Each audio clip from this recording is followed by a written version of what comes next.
Hello, everybody, and welcome to the Questionable Cause podcast. I think I went through and explained most of this again in the little intro bit. Again, that's if I actually decided to do it. Let's hope I did. And we're just gonna roll now, assuming that I actually went forward and put the effort in to record a little pre-bit. So we're just going to jump straight into our episode here because we have our two guests with us, Jimmy Sullivan, Tommy Aquilina, two great friends of mine from high school. I've known them for a while. Both extremely interesting people, and hopefully they're going to have a lot of interesting things to talk about. So thank you two for coming on. Should be a good episode. Thanks for having me on. I've been looking forward to this since we talked about this last week.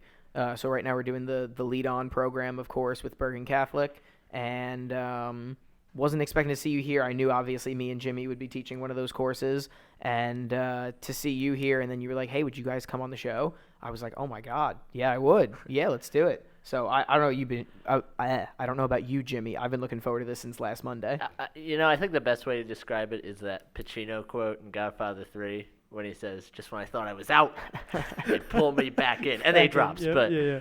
I mean, that's how I feel right now. Because then I didn't know you were going to be here, and then I saw you here, I didn't either. And I was like, "Oh, you're back."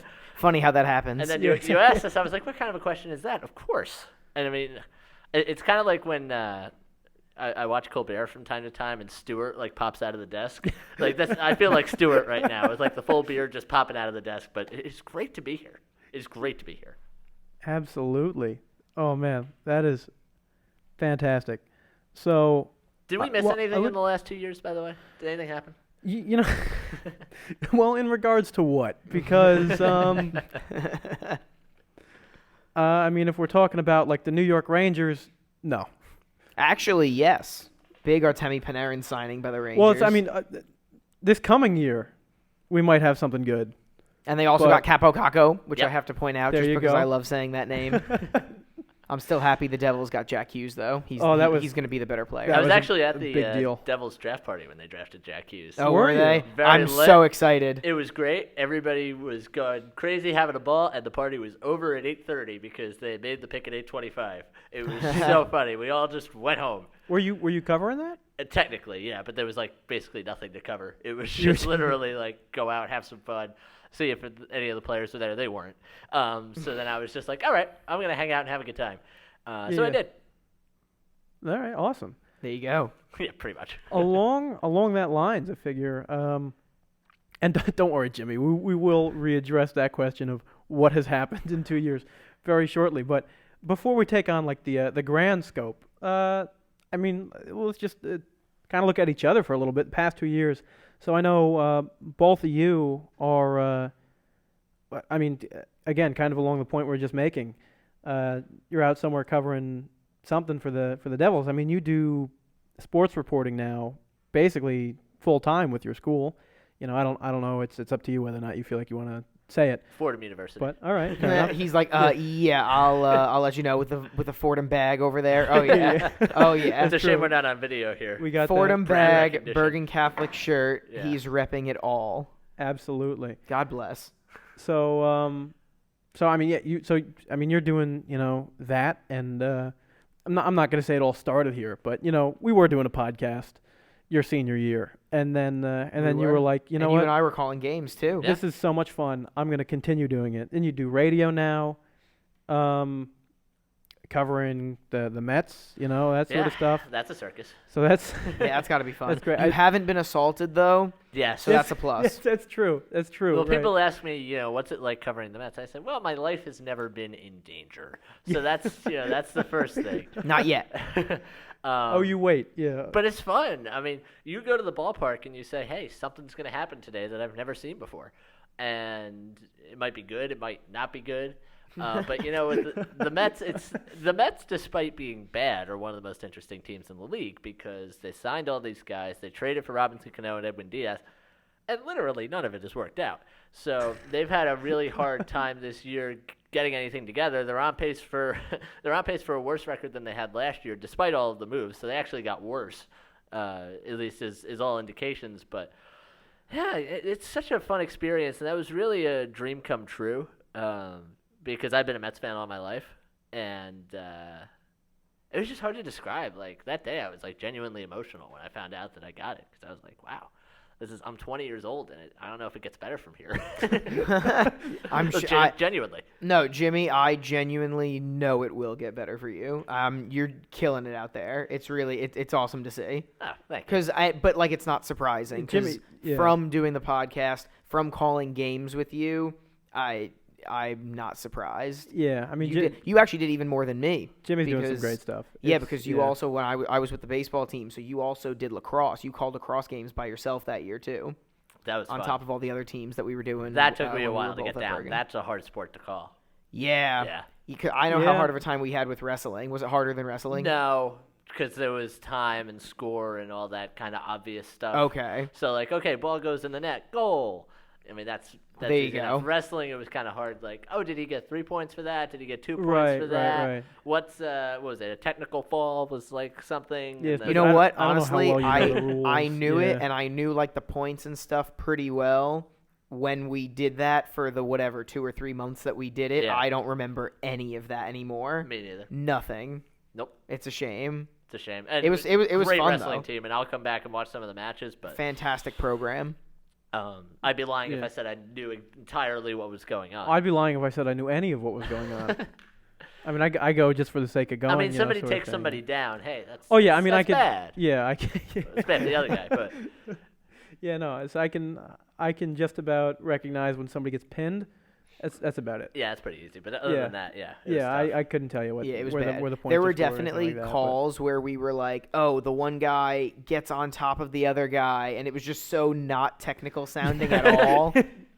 It was because I feel like we did a really good job with basketball and football and soccer that year because we understand those sports. We know those sports, basketball and football in particular. But wrestling, we didn't really. That was a challenge. That was a challenge. So I feel like if you knew the sport, it was not the best experience, and I kind of felt bad about that. But we really did the best we could. We did do the best we could. We talked to people. We asked questions. We did ask a lot of questions. I believe. I mean, and since you two have been gone, I mean, it's been since nobody. You've been gone. You know, so it's like you guys. I'm sorry. Filled in a role that, because you two aren't around anymore, like literally doesn't exist. So like, even if you want to say like, oh, it wasn't the best it possibly could have been, like quite literally, it's better than nothing, which is, Yeah, which is what we're working with now. So I'm personally proud of it. I would say 100%. Yeah, it's some of the most fun I've ever had because that's the closest I've ever been in my life so far to doing exactly what I want to do. Right. Which is calling sports games. I love it so much. I love preparing for it. I love going out and doing it. You and I were friends then. We're friends now, obviously. So we had good on-air chemistry. Bergen Catholic's got a really good program, so a lot of the games were fun and close to watch. We did playoff soccer games. Yeah. I loved it. It was awesome. I'm proud of it. It was great. It was a family here, too. And keep in mind, too, we were 17, 18 years old doing this. Oh, yeah. Nobody was gets 17. that chance. Yeah, I turned 18 at the end of our senior year. Yeah. So, I mean, along exactly those lines then, Tommy, if you want to tell, again, it's up to you whether or not you want to stay to school. Tell us a little bit about what you've been doing. Yeah, no, I'm doing my best. I'm at Hofstra right now, out on Long Island, and I'm excited for next year. I've got a couple things that I'll hopefully be able to do, but I can't declare that I've gotten anything yet. Right. But I'm looking forward to next year very much. I'll put it that way. Awesome. And I know both of you have at least from time to time you pop on some of your school's radio programs and stuff like that. So if there's anything in particular that that people can listen to you on now, I'd say watch you on, but again, most of it I understand is radio. Either anything that you might know is upcoming or something that you've done in the past that's somewhere online. Well, first of all, you folks have a podcast. We'll talk about that in a second too. But just in terms of the radio stuff, if there's anything you want to plug? Yeah, I'll plug my show. The Empire State Sports Show is a show that I go on the most. It's on WRHU 88.7 FM. at Hofstra University. We go on Fridays from 4 to 5:30, and we do a lot of fun things on there. So I've been doing a few shows over the summer when I can, because obviously I live in Jersey, but I make the trip out to Long Island when I can, and so I'll give them a little plug. Yeah, I'll plug my show as well. It's not mine, obviously. I just get to do it from time to time. Well, yeah, same thing. It's not, I don't own it, but yeah. It's called One on One. It's our sports show every week. It's from 1 to 4 on 90.7 FM on Saturdays.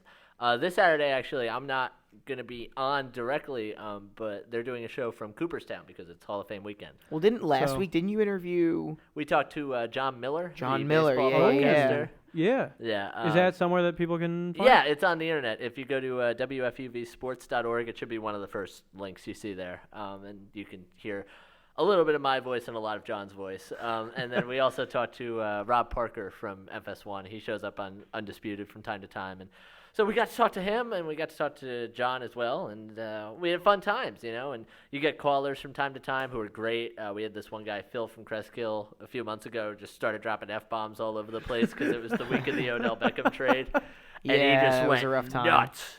He went crazy. I mean, that's never okay, obviously, because It was funny, though. Yeah, like for radio, I can't ever condone that, but I mean, in that instance, it was understandable. I was pretty devastated when the Giants got rid of Odell. That was foolish, I believe. Yeah, I mean, it was fine, too, because they dumped it. There was one thing about a month ago that they didn't dump. I'm just going to go ahead and say what happened. Yeah, go for it.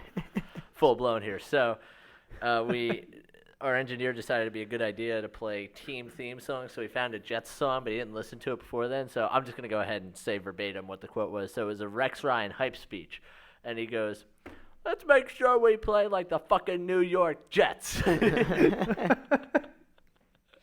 So I assume that slipped onto air. Yeah, it did. Yeah. They couldn't get that one in time. There were a couple more after that they did catch, but that was the main one. Well, yeah, after the first one, everybody's super on edge. Everybody was our supervising producer, Peter Hudek, ran a 4.240 to the dump button. Sprinted, and even he couldn't get that first one. So oh tough. Man. Yeah, well, I tell you. But we had a good story from it. So yeah, well, yeah, exactly. You get that. It's all about the stories. Tell people about it, right. That's I tell you, that's a wonderful thing about being here. First of all, you make all the mistakes you want, and then you just edit them out later. That's brilliant about not being live. And also, it's podcast. It's not radio, so who gives a shit? We can say what we Pretty want. much, yeah. Right? Basically. It's freedom of the internet. That sort of a thing. But that's awesome. All right. So, again, a few places that folks can check you out. And I know as well, it definitely should be worth mentioning, I know you guys update, a lot on what it is that you are doing. I see all the time when you guys say you're going on new shows on your Twitters. Mm-hmm. So if people want to follow you there, I mean, I'm assuming that most of the people who are listening to this are people who know you, Probably. and chances are at least a number of them probably haven't seen or heard from you in a while. So, maybe it's possible that they are interested in trying to catch something. So, I don't know. You guys want to plug your Twitters or something? Or anywhere that you normally update on what it is you're doing? I'll just throw out my Twitter real quick since you're just helping me out so much, Deaglan. It's just at Aquilina Tommy, my last name and then my first name. So AQUILINATOMMY. Yeah, I'll throw these in the description too, but just so fantastic. You can, yeah. So I have not You're a changed doll. mine. I have not changed mine in over 3 years. I keep waiting for you to do that. Why haven't you? My name is Jimmy Sullivan, Tommy. There's only so many options, okay? No, I know, but I know why you're saying that, and I just wonder why you haven't changed it. Well, I don't want something lame like Jay Sullivan. Like my Xbox gamer tag is Jay Sullivan 16. That's lame. Like I did that in 8th grade. All right, it's fair. Lame. Fair. It's Jimmy Sullivan and then the letters BC, because I did it junior year of high school, and Fair I still enough. have not changed it. Yeah. All right. Well, hey, it works. What's your Twitter again?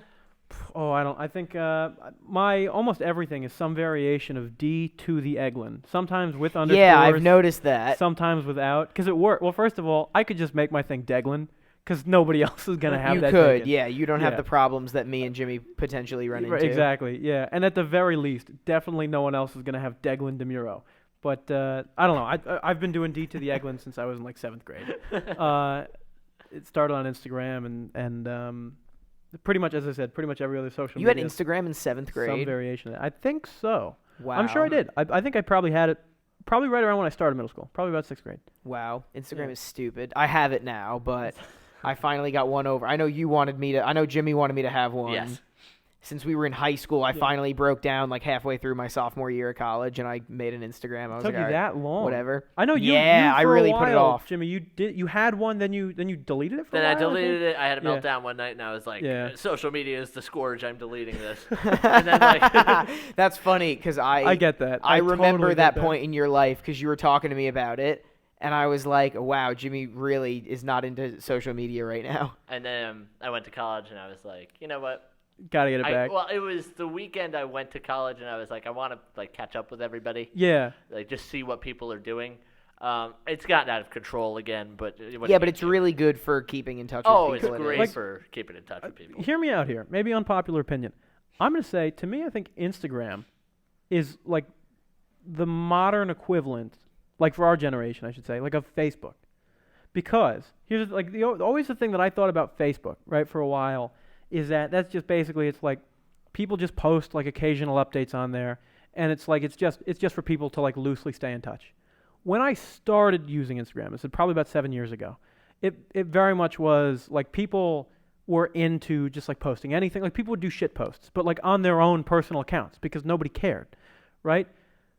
Nowadays, like if you want that, people make like secondary accounts, Finstas, you know. Finstas. So, yeah, exactly, that sort of thing. I don't have the energy. That's where for they'll, you know, Finsta. neither do I.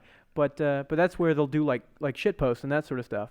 And like their actual account like is very curated. Like people now go through and it's like they're very deliberate about what they post. It's usually like not very controversial. It's pretty straightforward, family friendly sort of stuff because now a lot of like adults are starting to get on Instagram.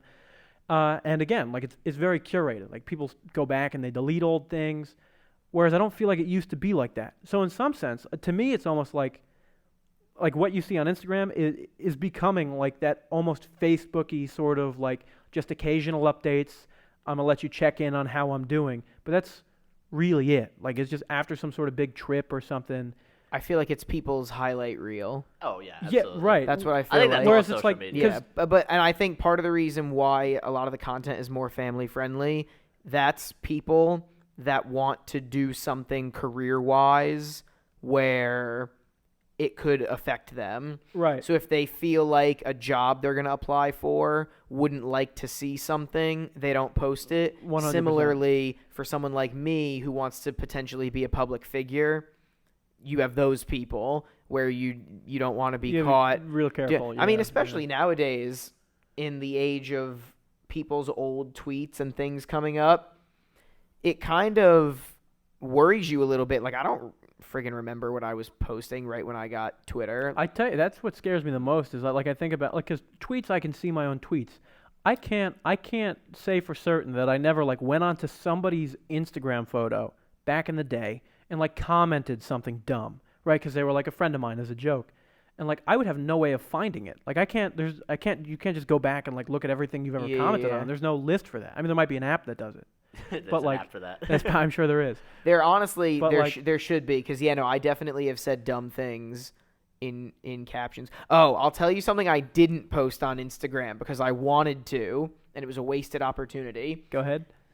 It was right after I got it, and it was actually one of your photos, and you had a beard, and I've never seen you with a beard in person, but we had talked about it, and I still wasn't sure how safe I wanted to be on Instagram. Right. So I almost commented, I fuck with the beard, but I wasn't going to say fuck with, I was just going to say I FW the beard yeah. and just send on your photo, which had nothing to do, I think it had to do with like the basketball tournament Yeah, you were that's covering. exactly what it was. Yeah. There were like 3 other people in the photo that Yeah. he like called the games with. Yeah. And he just had a beard, and I almost was like, I kind of wish I had, but now I get to tell you. Well, so I'll tell the story about the beard. So, I, as part of my job at the radio station this year, we got to cover the women's basketball team, which is just a great group of people. I mean, the coach is great. The parents are awesome. We're friends with a bunch of the dads. Right. Well, it's a great program at your Great school, too. program, Yeah. great people, whatever. So I made a promise about 2 nights into the tournament. they had a big tournament in Pittsburgh for whoever won that tournament was going to go to the NCAA tournament. So Fordham was the 2 seed, so they were one of the favorites. Mm-hmm. So we knew going in that they had a shot at this. So after I think the first game, I made a promise to one of the dads, and I don't want to say who because I don't remember, but I made a promise. I regretted it about as soon as it left my mouth, but hey, what are you going to do? Go big or said, go home. Look, I'm going to grow a playoff beard. Until we lose, I'm not shaving. Sure enough, they win Saturday, they win Sunday, and there's a week off before the tournament starts, and I'm like, Let's go. So now I've got a full beard. We go up to Syracuse. They have a selection show on Monday night. I run into one of the other athletes, a softball player who I had befriended the year before because I called a bunch of softball games. And she goes, oh, so we go to the tournament, you don't grow one. And then she's like, but you go to the tournament, you have a beard. And I was like, yeah. I was like, you got me. You're right. Yeah. You're See, now you're going to have to do this for all the teams, Jimmy. Look what you've walked yourself You know into. what? Now, Honestly, how often okay. do you shave? Like normally? Every couple days. Ooh, yeah. So a week after a weekend, it's and then a pretty week. full, Yeah. Okay. Except right around my Adam's apple, right under my chin, it doesn't grow, so I have to shave everything basically under the jaw. I have to get rid of after a certain point because I just look so stupid. So, but yeah, so now I have to do it for all the teams. But you know what? It's okay though because I fucked with it. So You know what? It's fine because you know what? It means we're winning. Hey, there you go. Yeah, it's a good sign. wow, this is what winning looks like. That's what you should just tell everybody. Jimmy with a beard. That's great. If ever I shaved it the next day after they lost in the tournament. so you kept your Oh. promise. Yeah. I say, if ever I see you with a beard, Jimmy, the first thing I'm gonna go is be like, what team is kicking ass right now? What's That's the way of knowing. Is it instead of like raising a flag or something like that and be like, oh, they're doing what? No, it's whether or not Jimmy has a beard. That's how you could tell. So I'm and the clean shaven longer right now. the longer it is, the longer the winning streak, right? Pretty much. That's funny.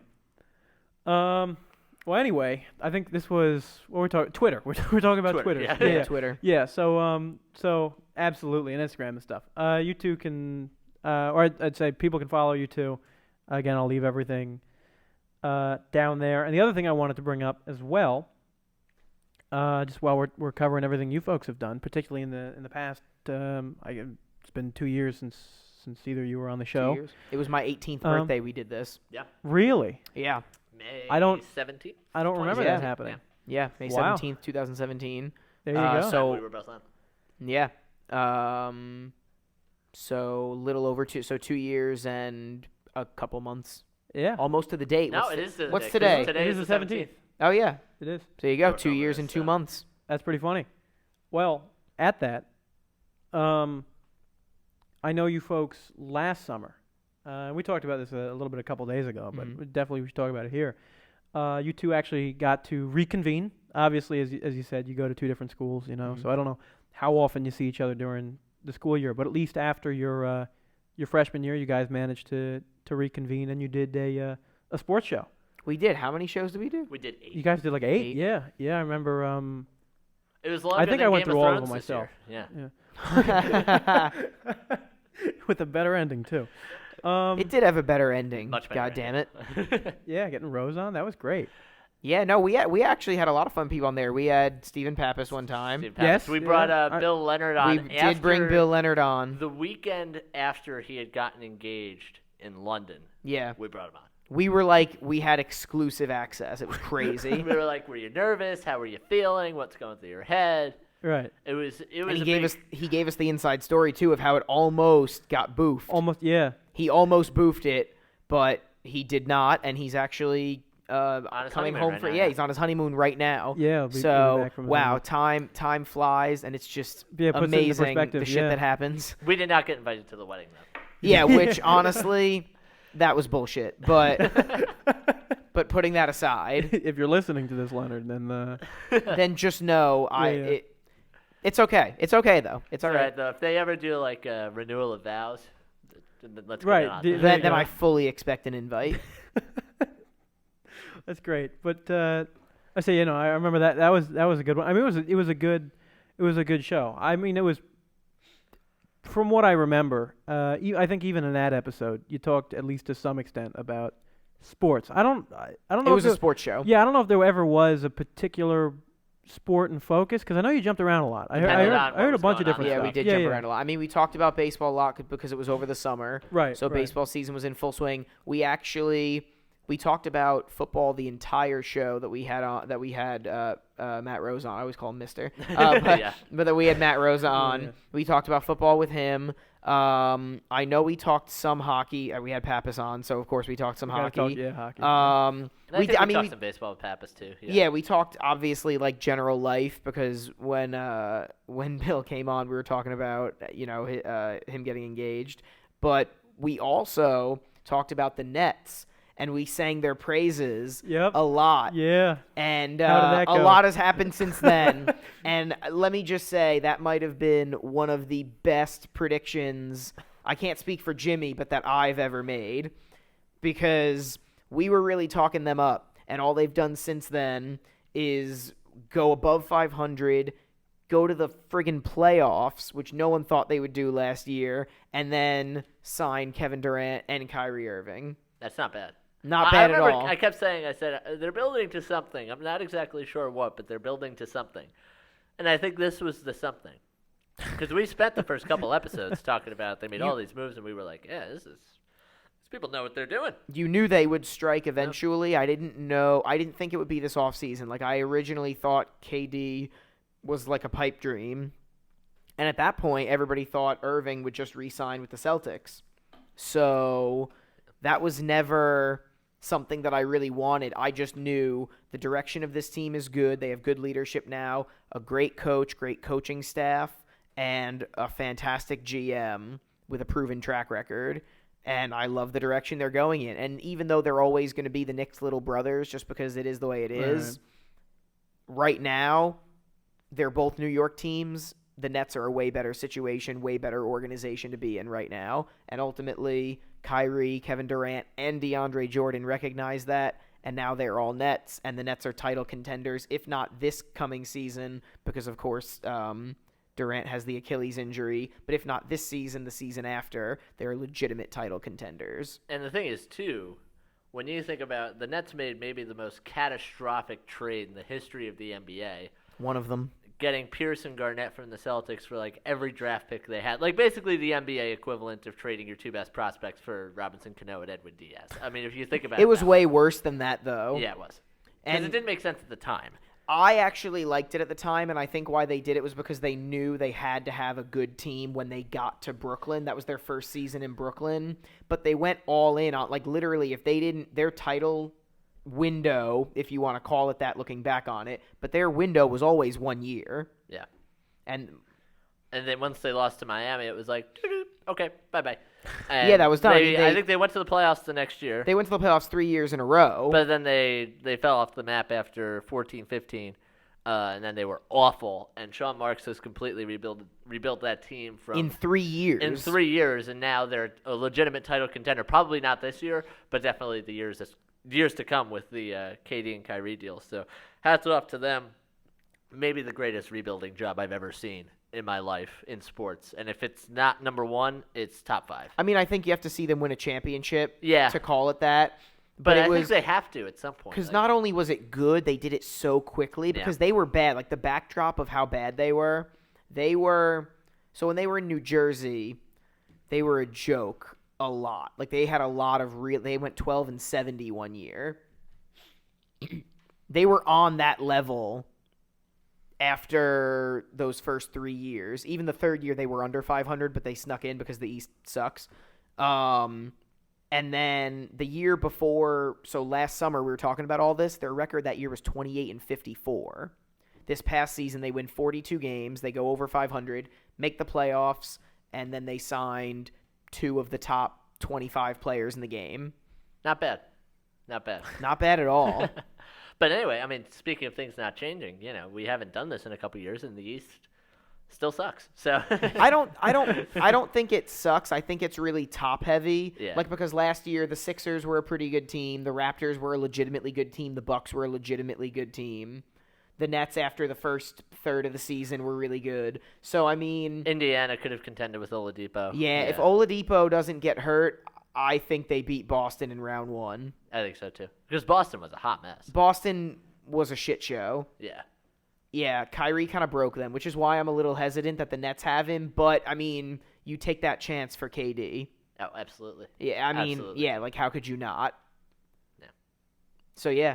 That's so, kind of what we did all last I would summer. say, yeah. But just to say, and this is all, again, to readdress, to your own credits, this is everything that you were, not that, I guess that you got, so into, like, the explicit details of what you thought, were going to happen in terms of the picks and all that, but as literally the way you put it, you were singing their swan song, and yeah, I don't want to say that we pulled through. called anything, but we were highly complimentary. We were highly complimentary, and we told people to look out for them before they got really good. So it would be like early in Steph Curry's career, if you were saying like, hey man, I'm just saying the Warriors know what they're doing and they're going to be really good soon. Right. It would be like if someone did that, because the Nets are legitimate title contenders now for the next, as of right now, for the next 4 years, because they signed 4-year deals. Yeah, and even if they don't win one, because, winning a title is such a crapshoot in sports because there's so much that goes into it. There's so much luck involved. I mean, think about what the Raptors had to go through to win the title this year. Yeah. At Game 7 in the Eastern Conference semis where the ball bounces 4 times off the rim before going in to win that series and move on. Yeah. They're down 2-0 to Milwaukee. They win 4 straight. They don't have to run into the second-best player in the game in the NBA Finals. He comes back for Game 5, tears his Achilles, so they basically don't have to deal with him. And they all stayed basically healthy. And then Klay Thompson also got hurt. And Klay Thompson also gets hurt, and Kevon Looney was hurt that whole series. So really, the only fully healthy players for the Warriors that were really important for them were Draymond Green and Steph Curry. So 2 out of the 4, you'll certainly take that, especially offensively, because the only threat you really have to deal with at that point is Curry. Yeah. So well, really 2 out of 5, because then also Boogie Cousins wasn't. And 100%. Boogie Cousins wasn't himself, and there was like no market for him until the Lakers swooped in. But you think about it that way, and you go, oh, well, that's why they won the title. There's so much luck involved in winning a title, and all this is going to depend on KD coming back, where the East is, where the West is, too, because you're going to have to play one of those teams, whether it's the Clippers or the Lakers or any of these other teams that got a lot better. And then, you need a couple bounces to go your way. So I don't really look at titles as like this huge barometer that everybody else does, because there's so much luck that goes in every year to every team winning a championship that it's kind of unfair to that team, whether they win it or not, honestly, to sort of judge them solely on whether or not they're hoisting the trophy at the end. So what's the best job you've ever seen, then, by a team that didn't win shit? That's one way to phrase the question. I mean, even maybe potentially got to the championship game or series but lost. But you were like, wow, like this team should win a title. They're doing everything right.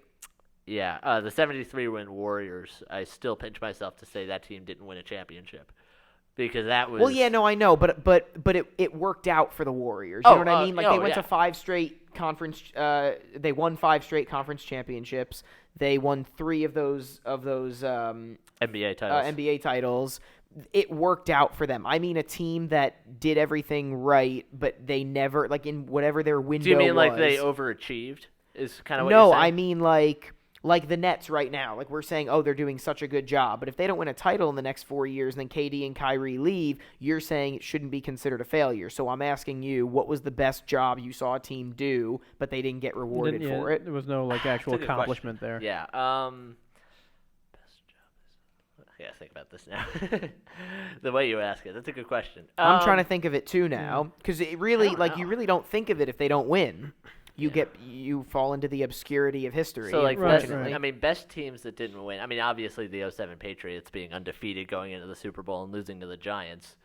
Well, but I mean, again, though, it worked out for them. Like, they're still in the middle of their run. They were in the middle of it in 2007. That was 12 years ago, and they're still in the middle of it. Yeah, I think he's saying, like, so, like, where, like, you're looking at it and you're like, all right, this team has X amount of years to capitalize on it, and never in that time. Well, I'll give you a team. So, like, my thing would be they built the team up really well through the draft. They got the right picks. They had a good manager. Everything was set up for them, and they just never won a title. Like I would say, I mean, and don't get me wrong, they've made plenty of mistakes, but I'm inclined to say the Rangers, freaking since they picked up Lundqvist, you got the best goalie possibly to ever play the sport. Well, that's a little, but and that's a little much. But he's up there. Maybe a little much, but he's phenomenal. And they've made a lot of mistakes, but they've also made a lot of good decisions in the past. Yeah, no, and they just, had some good teams. And they just can't do it. And, like, let me put it this way. Sooner or later, probably sooner, that guy is going to retire.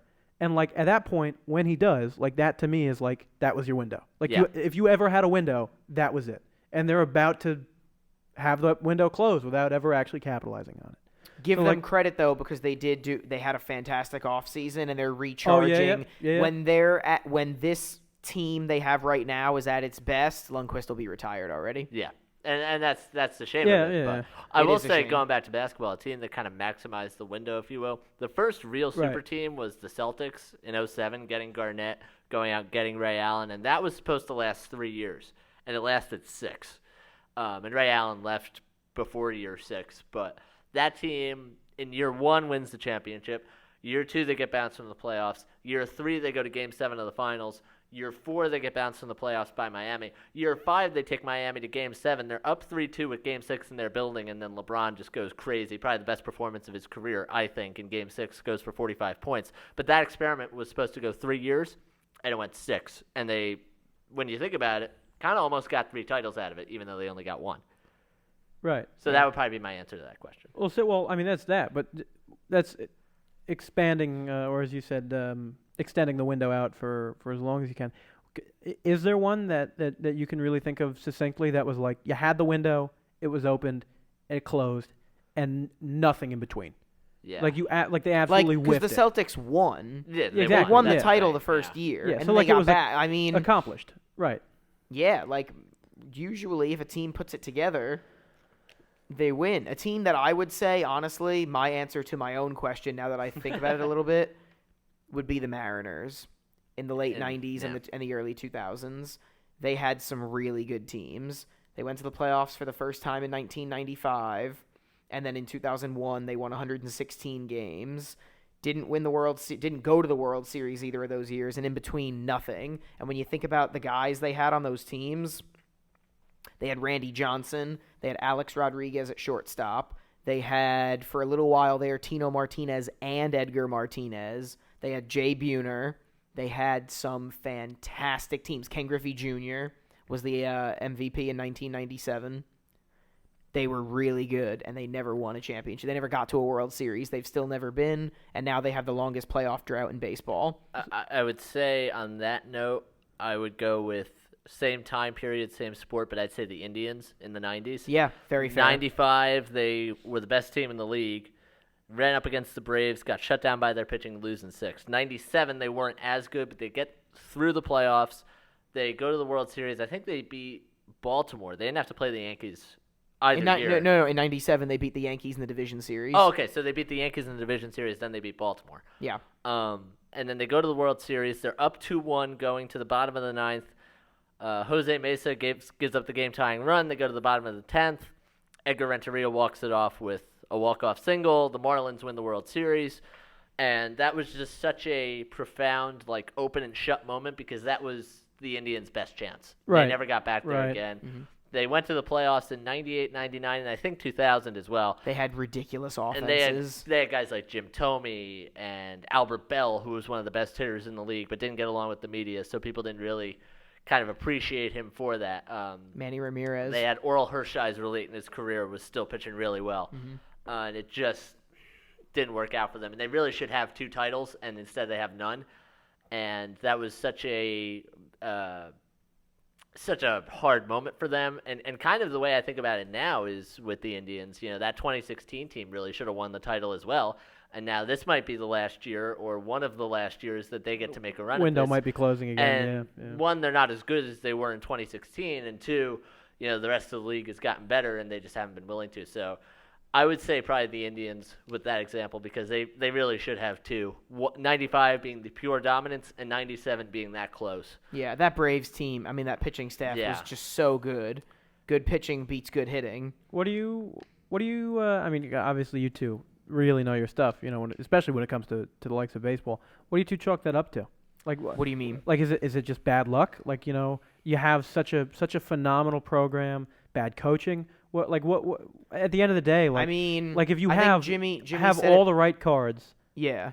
Hypothetically, if you play them all right, like you're going to win something. Yeah, I think Jimmy said it. It's luck because there are. I mean, it's not like at any one time only one team is doing it right. There are a lot of teams that are doing a good job, and only one of them can win the championship every year. And if you have whatever, if a bunch of teams have 6-year windows, but there's 8 of those teams, at least 2 of them are not going to win anything. Right. So it would be that, and then I mean, sometimes you can point to like a moment. Yeah. So. For the Cubs in 2003, when they had all those good young pitchers who ended up getting hurt, you could point to that. So injuries are oftentimes a huge factor. The Warriors this past year, if they're healthy, they're winning that series. I'm sorry, and I don't think it's that close.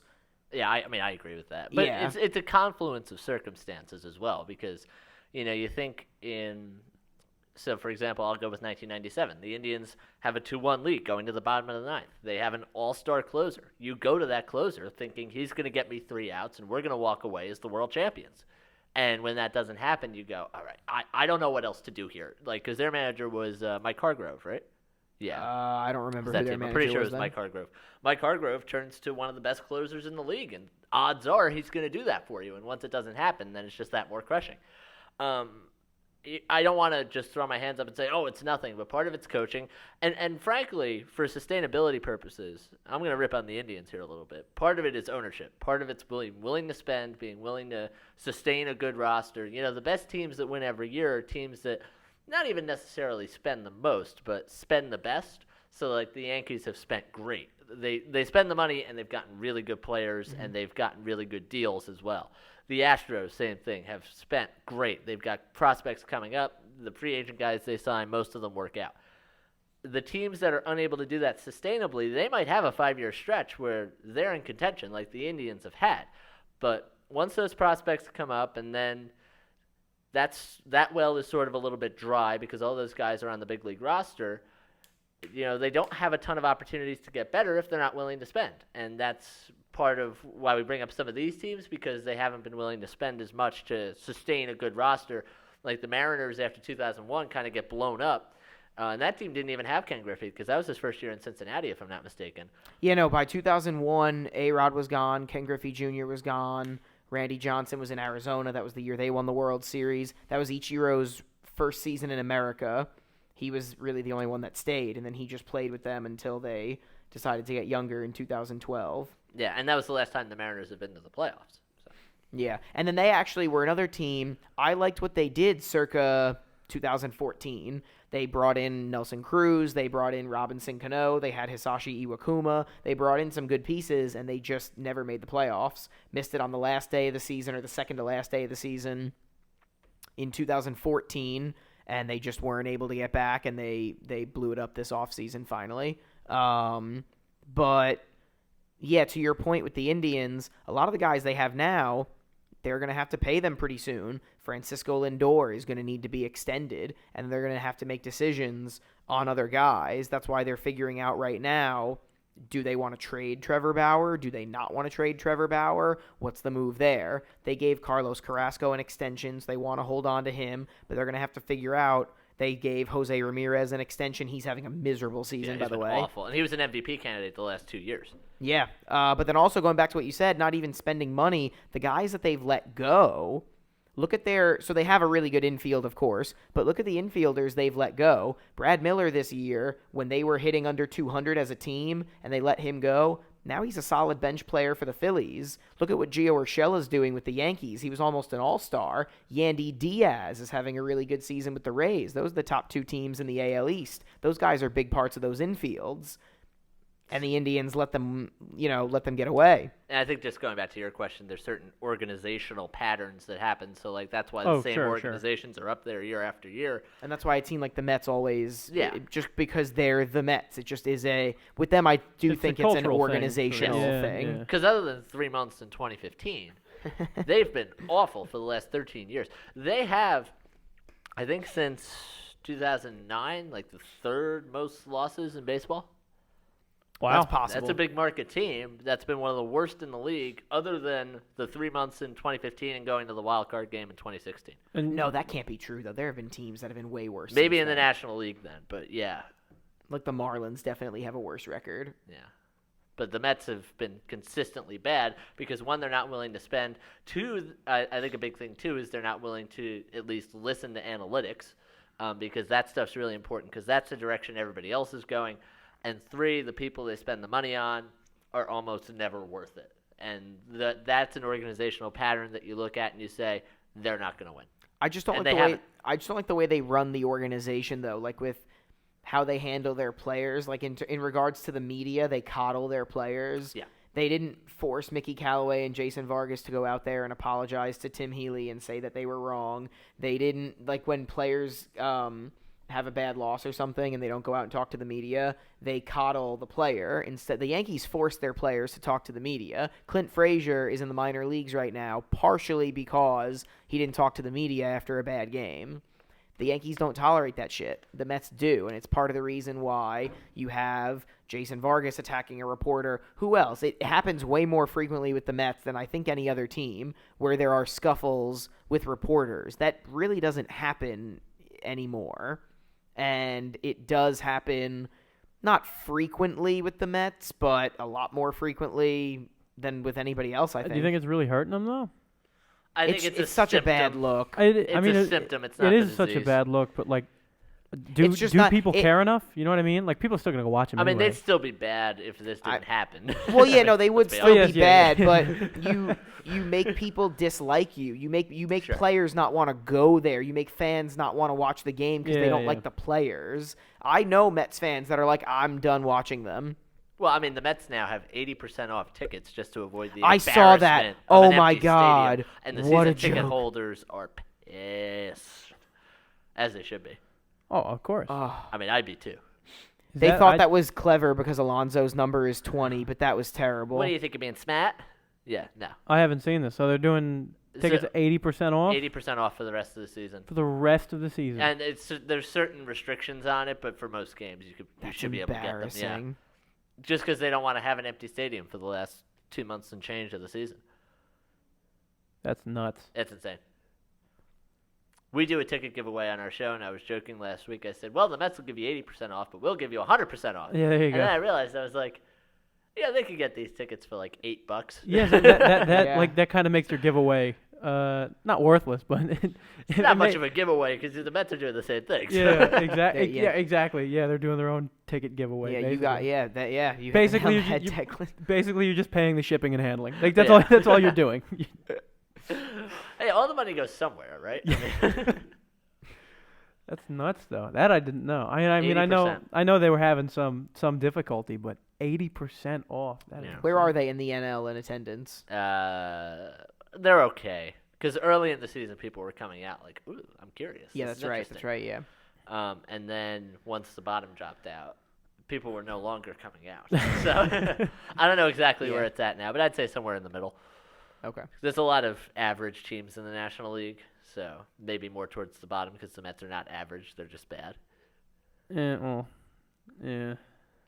I remember, and this is just something I want to bring up because I found it fascinating. A team in, I'm gonna sound like a fool, in Ottawa is there's some Canadian. I'm almost positive it's a Canadian team, that they like closed right a bunch of years ago, and they're coming back now.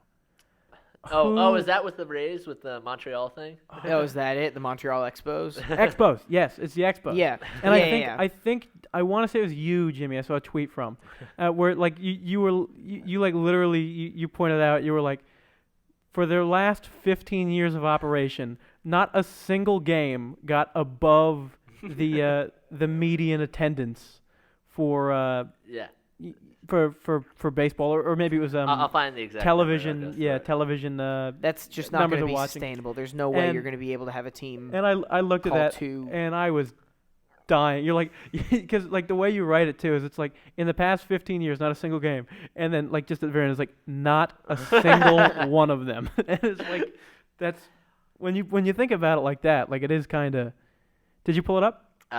Working out. Here we go. Okay. In their last 21 seasons in Montreal, the Expos never, not once, finished a season with a higher average attendance than the National League average.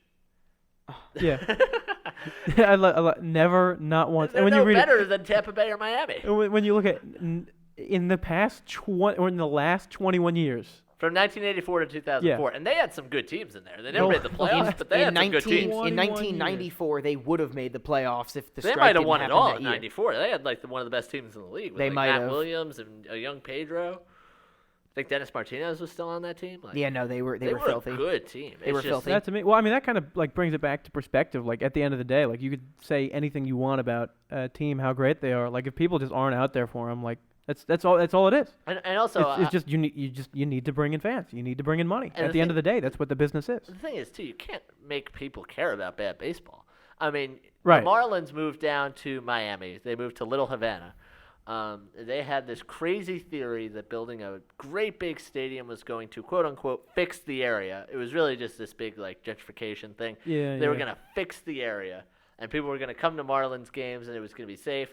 The area is no safer, and people are not coming to Marlins games because the Marlins have not even sniffed the playoffs since at least the last 10 years. Maybe since they won the World Series in 2003. But you can't make people care about a brand of baseball. No. that's not appealing to No. watch. Oh yeah, no. 03 was the year they beat the Cubs. That was the last time they were in the playoffs. I think it was. I mean, you can't make me watch that, especially too when ownership is not Especially- spending on the team. I mean, and especially when they already don't really care about baseball down there. Right. I mean, Miami's a basketball area now. yeah, and I mean, Yeah. it'll probably be a decent fan base if something's going on, but we don't know what that's like because we've basically never seen that. So I mean, the Right. Heat No, not got, in Miami. The Heat got great numbers when LeBron was on the team, and they were the best team in the league. And then when LeBron left, it went south. But even then, it's still a basketball area. But you just can't make people care about it if the owners don't care and they're not spending money and nobody else is going to care. Then hey, why should I spend my money to go there? I mean, that's really what it comes down to. Right. It kind of all puts it back in this perspective. This idea that as much as like you can analyze all about what's going on the teams, just in terms of the talent that they have and whether or not they're capitalizing on it. But like at the end of the day, you could have the best team in the world if nobody wants to watch them play. Even They're not the gonna survive. Indians, when they were in the World Series, were like 26th in attendance. I was like, you kidding me? And they used to have a great fan base. Yeah, now it's just a lot of them have been alienated over the past few years. But like, whew, wow, I mean that's a good team. Yeah, People like when are the just Blue not coming Jays to watch finally it. got good, and they're in Canada, they're in Toronto, but when they were good in 2015 and 2016, their fans were loud and they came out in droves. And they were rowdy. They would throw beers at people. They would Yeah, throw no, they were beers on the field. They were crazy. nuts. Yeah. They threw a beer at Adam Jones during the wild card game. I remember he was making a catch and he catches it and then you just see splashdown on his hat and it was a beer. I think Brett Gardner got hit in the head. I think a fan threw a ball. That was at Yankee Stadium. The fan thought he was going to be, I don't know, wise, and he got a home run ball from a guy in the Blue Jays and tried to throw it back, and he hit Brett Gardner in the head. Oh Lord. He was fine, thank God, but Yeah. That could have killed Brett Gardner. yeah, when you think about it. Luckily, it did not. I love him so much. What's like particularly interesting to me too, especially like talking about like this idea of like ratings and numbers. It's like baseball is now we can officially say has performed better in Europe, right? MLB has performed better in Europe than it does in some actual like teams venues. Now I understand like it was a big deal of a game. And we take baseball for granted, like, and they don't. Right. Yeah. So of course like it's going to be massive, but like even the number of Americans who went to watch that game is insane. Yeah. The amount of Yeah. people who were like, well, so what? It's the same game I could watch back here. I still want to watch it anyway, so I'm going to go to Europe to watch it. Yeah, it was historic. And they did Yankees Red Sox on purpose because it's the biggest rivalry. Oh, of course. And right. they also happen to be two of the best teams right now. So that also worked in their Right, favor, so- but that was so, done strategically. Like I'm not going to pretend like it's like I'm suddenly then saying that like Britain cares more about our baseball teams and some of our own cities care about their baseball teams. But it's like it is interesting to see like how, like you put it over there and like it is such a spectacle. But there are as you're saying like down in Miami like there are teams that are really struggling to pull any numbers at all. Yeah. You know, Even the Rays are good. The and Mets nobody now, wants to see 80% the Rays. off. That's insane. Yeah, I mean, the Rays are going to be a playoff team this year, most likely, and nobody wants to see them. And when the Yankees come to town, they get their biggest crowds of the year because all the retired transplants that go from New York to Florida Right. all go to see the Yankees in Florida. Yeah. I mean, that's how they get their best numbers of the season. It's just an absurd problem. And also, the thing is, too, you got to think about, does baseball just not work in Florida? Because we've seen the Rays and we've seen the Marlins, and nobody cares about either. So maybe it's just time to abort the mission and move them both elsewhere. The Rays also, Tropicana Field is an embarrassment. Oh, yeah. It's by far It's the an worst. abomination. It's terrible. They have their own rules because it's got a dome, but there's a bunch of catwalks. So balls, not even like foul balls, like balls in play, like home run balls can hit certain catwalks, and like each one has their own rules. So if it hits the catwalk and then falls down onto the field, this is what happens. If you catch it off on the fly, this is what happens. That shouldn't exist. Like, catwalks have no place in baseball. That stadium also loses power like every fifth game. So It's terrible. Like, not even joking. Not a great look. Yeah, it's terrible. It's embarrassing. They're going to wind up, because what they talked about was they could say, oh, well, we could play half the season in Tampa Bay, half the season in Montreal. There's no chance that happens. Right. They're just going to wind up in Montreal because that plan is leveraged. They're going to be in Montreal probably in the next 5 years. And honestly, I don't know if Montreal is that much better, but I think at least to start, people are going to come out. Well, people are will going to be care. interested. People will be like, all right. To start, and then they'll probably lose interest, and then they'll be like, okay, toodaloo. I'm interested to see if they do go to Montreal, if they rearrange the divisions. They probably should. Because they would certainly no longer be an East team. Well, they would also talk about, I mean, you could do Montreal in the East because the Expos were in the NL East for years. You could do also, because they've been talking about expanding to 32 and doing 8 divisions of 4 as opposed to the 6 divisions of 5 that they have now, right? Yeah. 6 divisions of 5 they have now, they were thinking about going to 8 divisions of 4, which I think I would be interested in because they've been talking about teams in New Orleans and they talked about putting a team in Mexico City, which is actually less realistic because Mexico City is super far from the U.S.-Mexico border and the travel would be crazy. But they talked about a team in Mexico City, a team in Montreal, which might not be expansion now, it might just be the Rays. And then they've also talked about places like Louisville and New Orleans and Portland, Oregon, which would be an interesting team, I think. Yeah, I think so too, actually. I want to see what happens when they go to 32, how they decide, hey, how are we going to distribute the divisions? Do we know that's even happening, though? No, it's just something that's been talked about for a few years. It's just all these cities have these grand schemes to figure it out, and MLB is just basically like, no, we're good. So I mean, they really we'll see what are. winds up happening. Yeah. All the teams are making money. It's working, yeah. They have revenue sharing, and the Royals get a 30th of the Yankee money, and they just stuff it in their pockets. Right. Like, yeah, it's a great system. It is a great system. Whatever it is working. It does, yeah. It might not be the most efficient or the best thing in the world. For the owners, it works great. Well, yeah. Oh yeah, they think it's the best thing ever. For the players, they want to lock it out in 2 years, so we'll see what happens. Yeah, it's true. We'll see where that goes from there. But as I said, I know you two love this sort of thing, and I'm sure there are a lot of people out there who do too. And I mean, as we just were saying before, that's I think kind of how we got into all this. You guys did this, 8 of these, right? Back a year ago. So I know we talked a little bit about who you had on, but just for the people, if anybody is interested, and I would imagine there are a few are. Just explain a little bit of the format, kind of how that went. How long are they? Again, we talked about kind of what you talked about, but just the other sort of general overview, sort of details. Yeah, so it's generally about an hour long. We did it last summer, very current events-y. We just kind of sat down. We said, hey, this is where we're going to start from, and then we went from there. We had different people on. We had Stephen Pappas on, especially towards the end. We had more guests on as we got more and more comfortable with it. We had Stephen Pappas on episode 7. We had Matt Rosa on episode 8. Those two were really lit, but we had such a good time doing it all summer.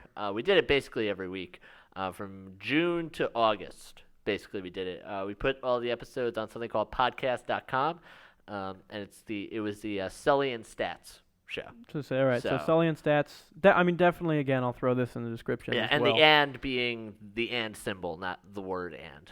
Okay. I don't know if that's important or not. But So, it but probably if people want to look you up on their own, as I said, I'll throw some sort of either link or something like that in Yeah. the description, whatever I can get. And but if people want to look it up on their own, Sully ampersand.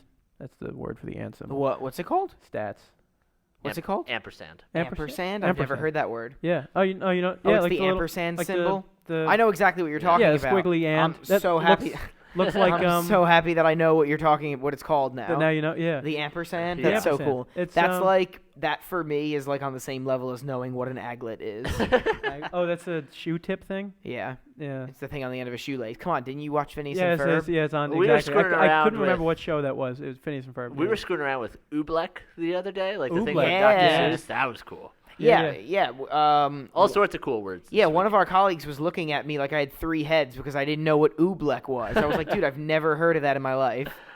Wow. Yeah. Apparently, Dr. Seuss wrote a book about it. Yeah, I didn't know the Dr. Seuss book, but I've seen Oobleck just on the internet before. It's like one of those science things that people because it's so simple to make. We weren't Yeah. taking Everybody the does science it, class, in case you were curious.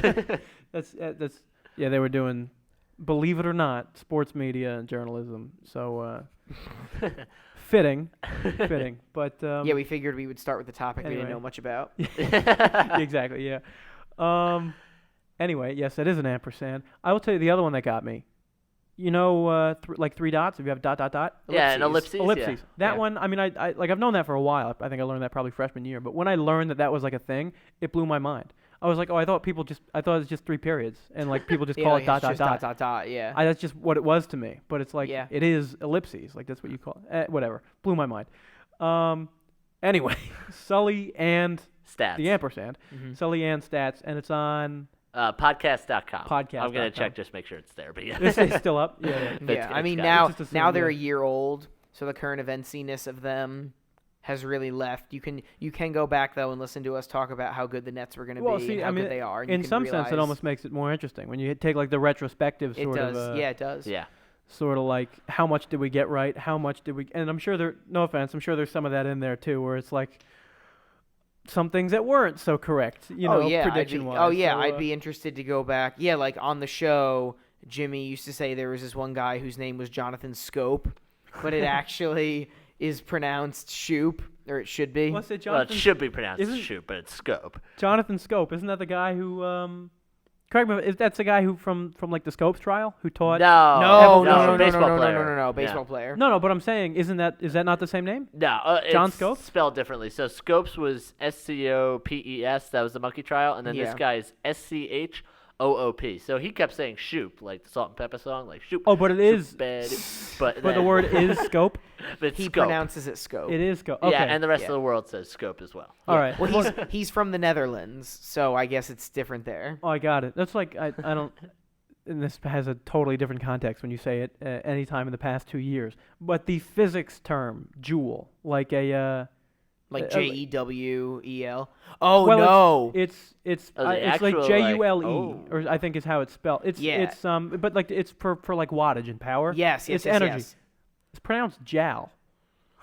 Huh? And if you talk to anybody anywhere else in the world, they will pronounce it joule. Really? Because he was a French man, and his last name, like that, it's French. It is pronounced joule. Oh, And okay. apparently, anybody else in the world, like if you go into like an English, like physics class, like they understand that. They understand how words are pronounced wow. elsewhere in the world, and so they say it correctly. But because we're Americans and we don't care how other people pronounce things, Yeah. we just go straight to the Americanized Just like how we don't have the metric system. 'cause we just pronunciation. can't be Well, I mean, that's bothered. its whole own. Yeah, everybody else is stupid, right? Not us. No. Yeah, because obviously it makes sense to measure things based off of the length of the tail to the tip of 3 average barley corn seeds, right? Yeah. Because course. that's what an inch is if you look it up. But oh man, Yeah, wow. That's I don't know if this is so similarly to that. I don't know if this is true for all people because I've heard that it might not be. But my family took a trip to Italy earlier this summer, and we had like our own private tour guides, and for like each city we went to, and our tour guide in Florence we got along really well with, and we actually met her for dinner one night at her brother's restaurant, and her family came out, her husband and her 2 kids. And their friends came out, and we had a really good night. and my little sister was playing cards with the other kids, and she was like, "Oh, do you guys know how to play Uno?" And they were like, "Oh, over here we call it one," which I thought was the funniest thing ever. That's insane. Yeah, You wouldn't think. they were like, "Oh yeah, we're gonna play one." These Italian kids spoke almost no English. Right. They were like, "Yeah, let's play one." And You just slapped the table and like, my, one. and my little sister was like, "Let's play Uno." I just thought that was so funny. I guess because I guess to us, because the words "one" is just so mundane sounding that like it's not interesting enough to call that a game. You know what I think hurts too? One syllable. Yeah. One. Like the Uno, like the 2-syllable. Like that's why you can call a game like 21.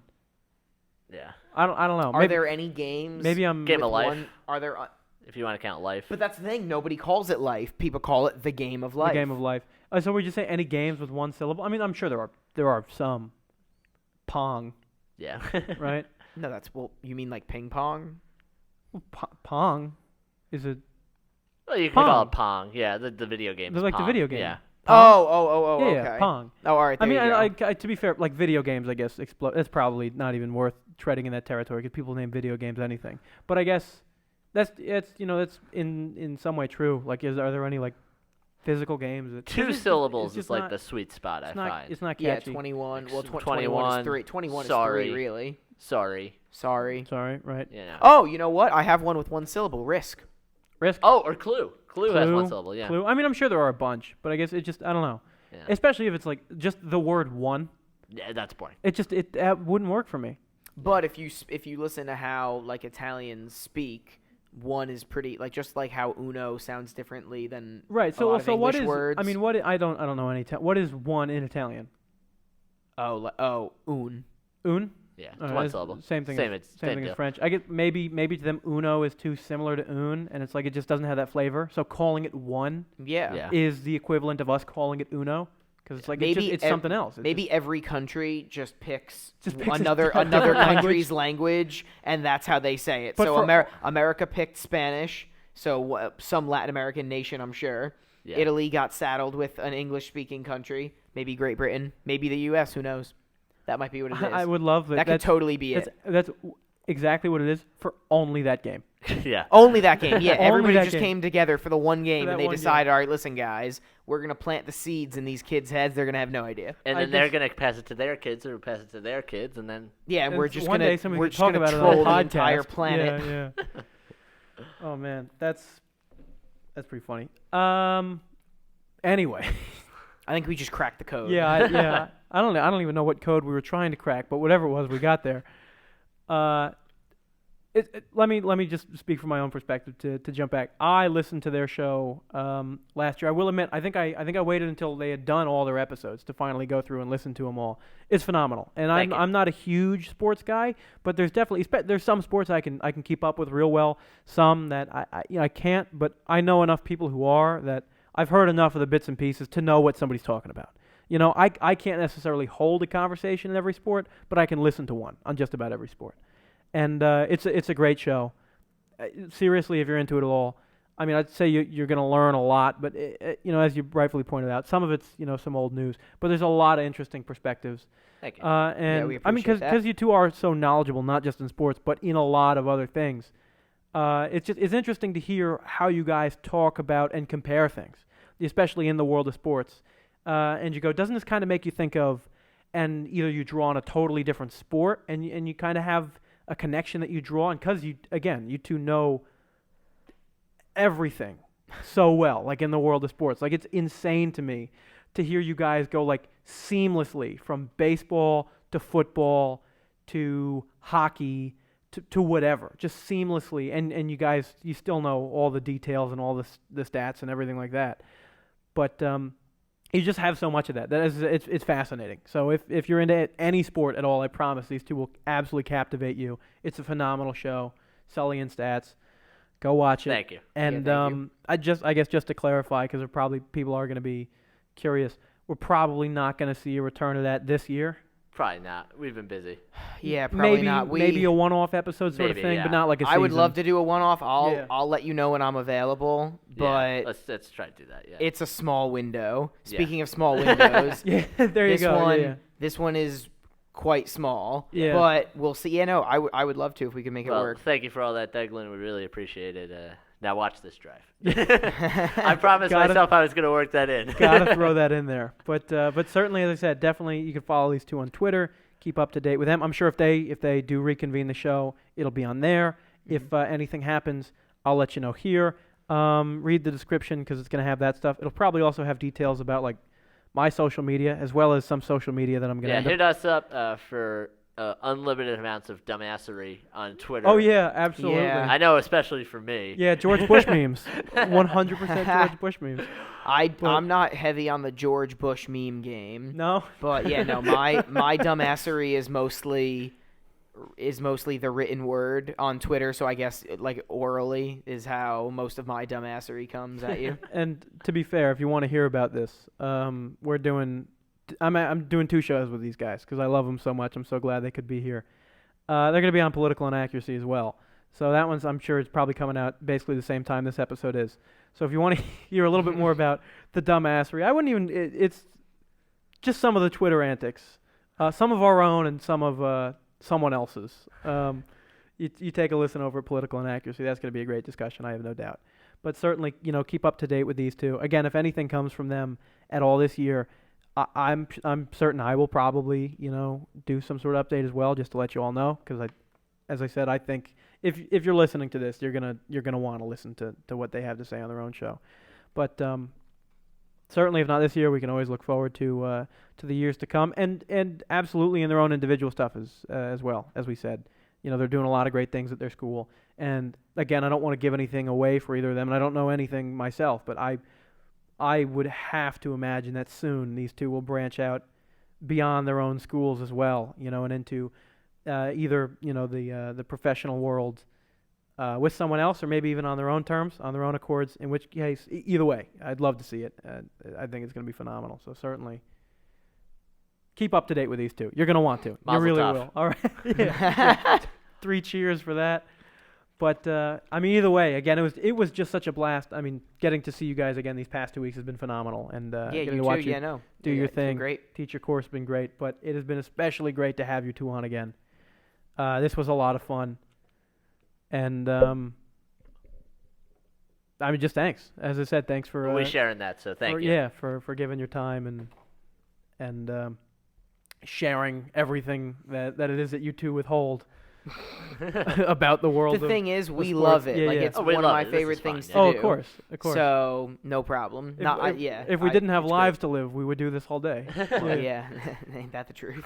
And even then, we might still do it all day at that point. Even then, so that's true. Sometimes you lose a day. It happens. that's all right. But either way, again, thank you two very much. This has been an awesome time, awesome episode. Thank you, everybody, for tuning in. Hope you enjoyed the show. As always, comments, feedback, whatever, down below. You know the drill. It's the same everywhere. This has been good. Thanks, folks. Again, thank you, everybody, for listening. We will catch you in the next episode. See ya.